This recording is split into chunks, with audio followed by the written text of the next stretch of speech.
Ano, pina-maintenance natin. Sulit na sulit na. Tatlong buwan na ng itsura. Oh.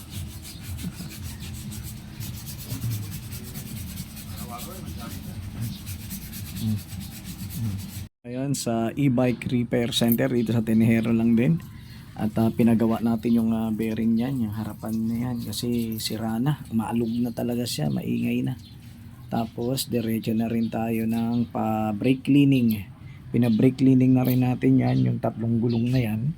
Tapos isinabay ko na rin yung yung change oil ng gear. Every 3 months daw pala dapat yan. Mahigit 1 year na to.